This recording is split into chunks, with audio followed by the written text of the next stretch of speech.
O título da nossa meditação nesta manhã é Graça. E gostaria de usar a passagem que está na segunda epístola do apóstolo Paulo a Timóteo, no seu capítulo 2, verso 1. Tu, pois, meu filho, fortifica-te na graça que há em Cristo Jesus. Cristo Jesus tem em si mesmo graça sem medida. Mas é interessante que ele não aguarda para si mesmo. Como na natureza humana, se nós possuímos alguma coisa, geralmente queremos retê-la. Não. Cristo, ele tem a graça, mas ele concede esta graça para aqueles que lhe buscam. Ele é como um reservatório que acumula, por exemplo, um reservatório de tratamento de água que distribui água para todas as casas, para os abastecimento de todas as casas.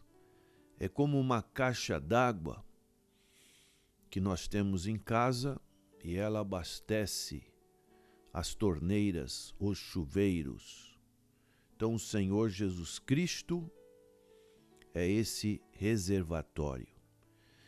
E o apóstolo Paulo, ele fala de fortificar-se na graça. Você tem se fortificado na graça que há em Cristo Jesus? Isso nos mostra que nós temos que estar buscando sempre esta graça. Podemos ver um texto paralelo que está na epístola do apóstolo Paulo também aos Efésios, capítulo 6, verso 10. Ele, na conclusão deste capítulo e dessa epístola, ele diz: No demais, irmãos meus, fortalecei-vos no Senhor e na força do seu poder. Algo que se faz necessário, que muitas das vezes nós achamos que estamos muito fortes espiritualmente e baixamos guarda, não oramos, não lemos a palavra, não frequentamos os cultos, e isso vai trazendo um enfraquecimento, e o inimigo se aproveita disso. Falando em fortificar-se, veio à minha memória uma lembrança da minha infância, quando a minha mãe, ela dava um fortificante, na época chamado Biotônico Fontoura. Era um fortificante da época que não tinha um sabor muito agradável, e isso ficou na minha memória. E esse fortificante, ele trazia uma ilustração de um personagem muito conhecido no passado, isso na década de 50, 60, que era o Jeca Tatu.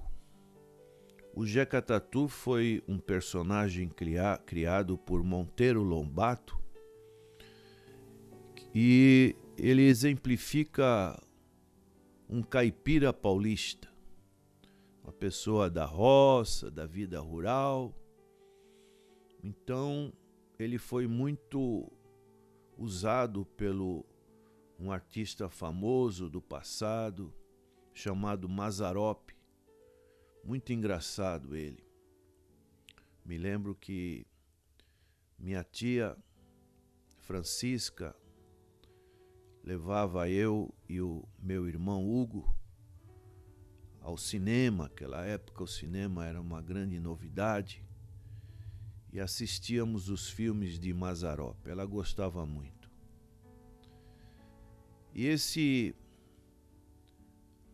fortificante biotônico usava a figura do Jeca Tatu, uma pessoa magrinha, cheia de vermes, de lombrigas, e quando ele tomava o fortificante biotônico Fontoura, ele ficava forte, sadio, disposto, enérgico. Então a propaganda era mais ou menos assim, que você devia dar para as crianças o biotônico Fontoura para que as crianças pudessem ser fortes. Isso é uma ilustração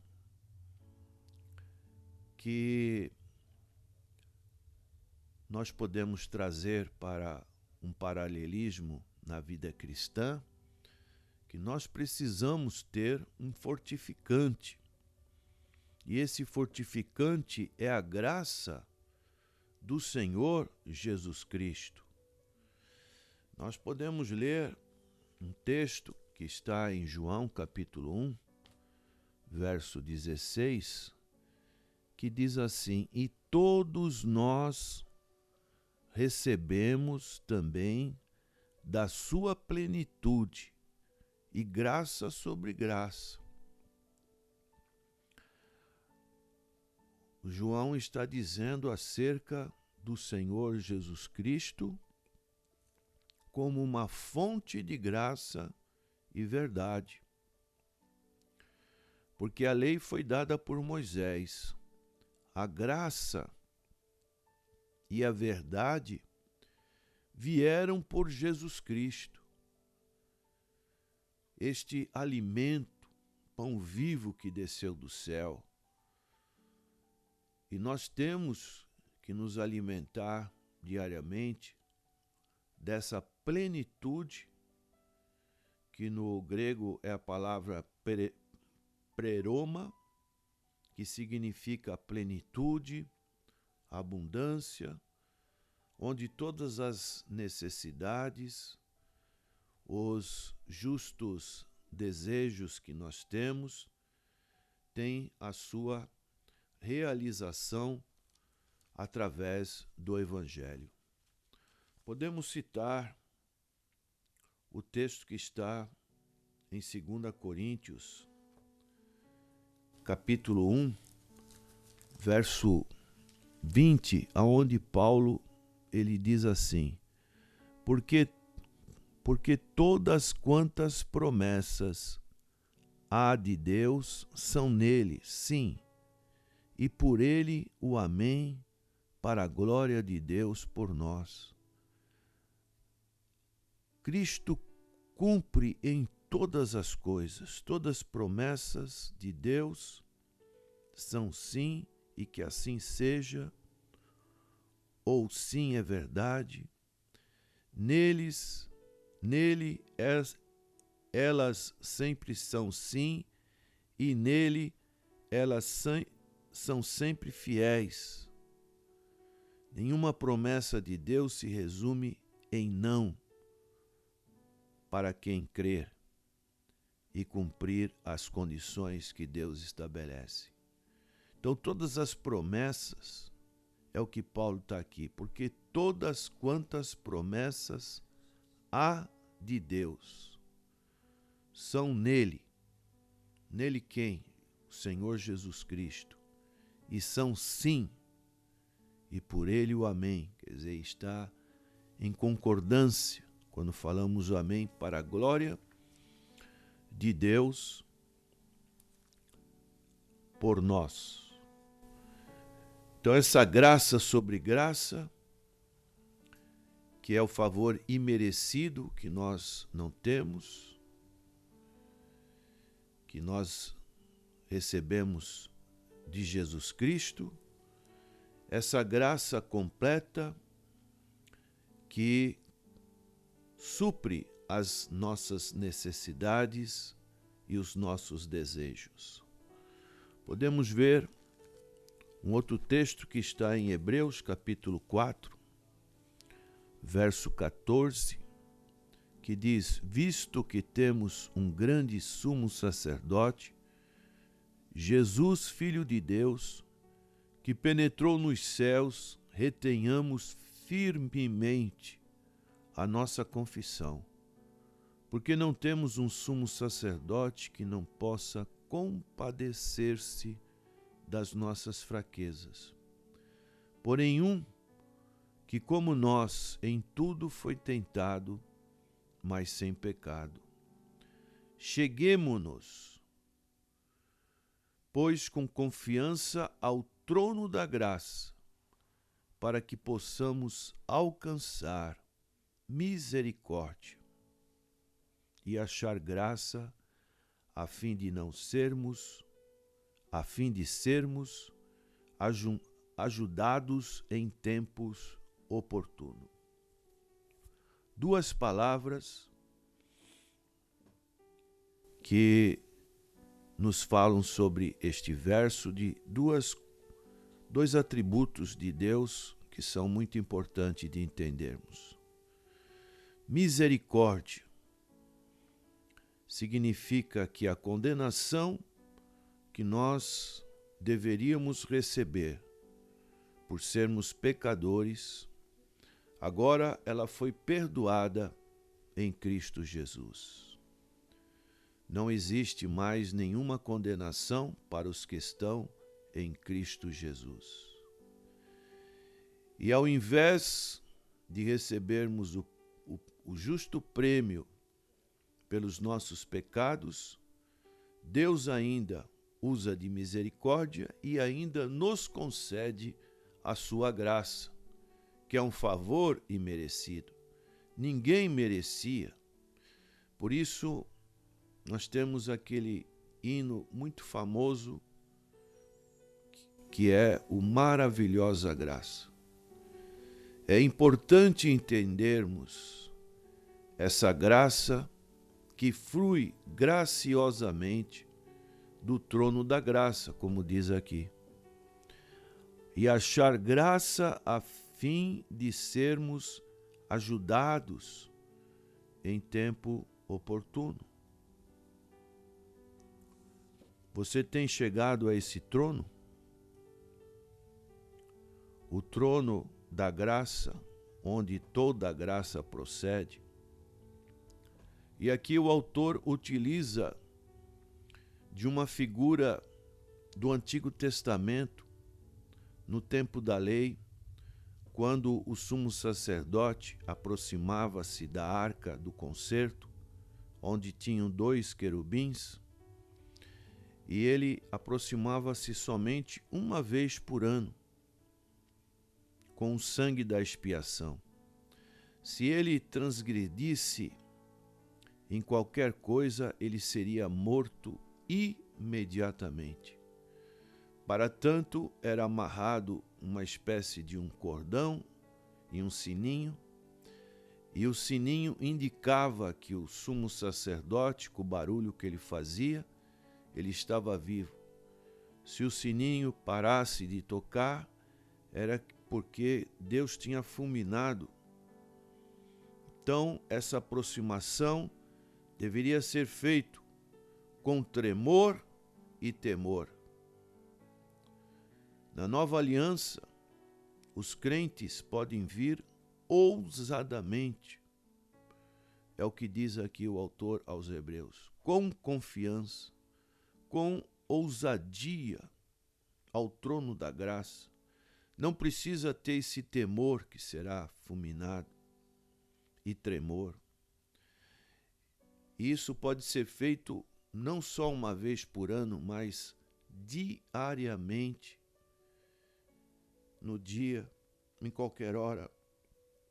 Então, esta é a liberdade, a confiança que devem guardar até o fim. É que o autor diz, a fim de sermos ajudados em tempo oportuno. E o tempo oportuno é hoje. Talvez você esteja passando um momento de dificuldade. Então não tenha receio, chegue ao trono da graça. E esse trono da graça é o Senhor Jesus Cristo. Ele é como uma fonte sempre fluindo. E dessa maneira ele vai abastecendo-nos como um rio, como diz aquele Salmo 1, bem-aventurado o varão que não anda segundo o conselho dos ímpios, não se detém no caminho dos pecadores, antes tem o seu prazer na lei do Senhor, e na sua lei medita de dia e de noite, pois ele é como árvore plantada junto a ribeiros de água, a qual na estação própria dá o seu fruto. O Senhor Jesus, como uma árvore, ele dá frutos doces, não para ficarem pendurados nos galhos e caírem no chão, ou serem comidos pelos passarinhos, mas serem colhidos por quem necessita dessa graça. Interessante com relação a esses frutos, alguns aspectos, quando viajamos para o interior, as frutas no interior são diferentes das frutas que nós podemos comprar aqui no litoral. E ultimamente compramos uma goiaba, nunca tinha visto uma goiaba tão bonita como aquela. E o rapaz que estava vendendo, ele dizia que aquela goiaba, para ela chegar àquele ponto, eles tinham que fazer uma espécie de uma embalagem. Essa embalagem era para proteger dos passarinhos, porque senão os passarinhos iriam comer toda aquela goiaba. Isso é uma figura também desses frutos espirituais. Às vezes a pessoa está com fruto muito bom, mas é um fruto que os passarinhos, que são figuras de demônio, como o Senhor Jesus disse em Mateus capítulo 13, que a semente caiu à beira da estrada, vieram as aves do céu e comeram daquela semente. Então muitos, infelizmente, estão deixando que essas aves do céu comam do seu fruto. E o fruto tem que ser preservado para que outras pessoas possam saborear. O que adianta ter um fruto bonito e as pessoas não saborearem? Portanto, nós precisamos deste fruto, desta graça.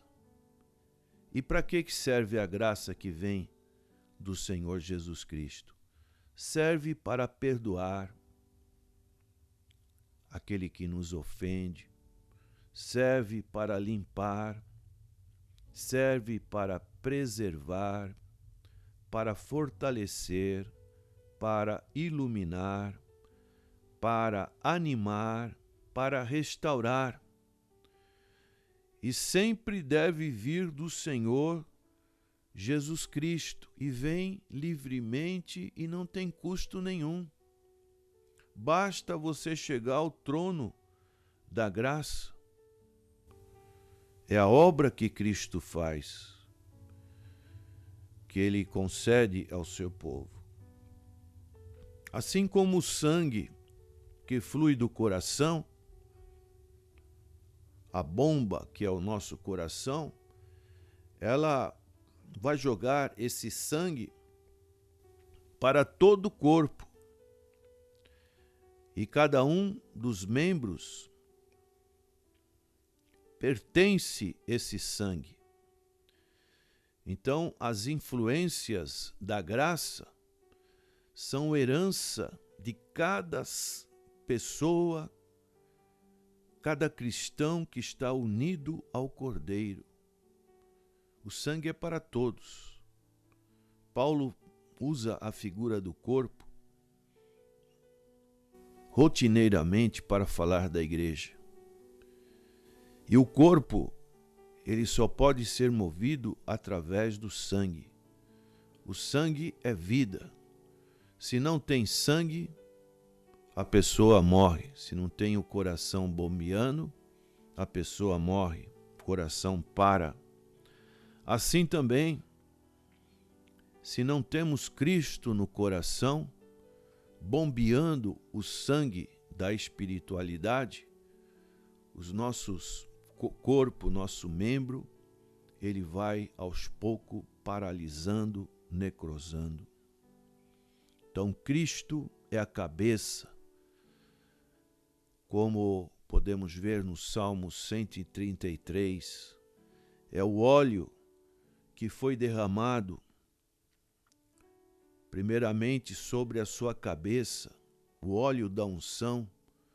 Nós vemos palavras do Antigo Testamento se cumprindo no Novo Testamento, da unção que o Senhor Jesus recebeu, que escorre pelas suas orlas, pelas suas vestes. E essa unção, ela também desce, ela abastece todos os cristãos. O menor que seja, ele é abastecido com este unguento que vem sobre a sua cabeça. Portanto, precisamos desta comunhão verdadeira com o Senhor Jesus Cristo. É como no reino vegetal, é a seiva da graça que flui do tronco para o galho. E quando é percebido que o próprio tronco é sustentado pelo mesmo nutriente que alimenta o galho, é como Jesus falou em João capítulo 15. Eu sou a videira verdadeira, meu pai é o agricultor, vós sois os ramos. E os ramos precisam ser podados para que dê frutos. Então nós temos que dar frutos. Pelos seus frutos o conhecerei. O Senhor falou daquela figueira que não dava fruto, ocupando um espaço. E o Senhor fez com que aquela figueira, que é a figura de Israel, ela fosse podada. Portanto, precisamos desta graça.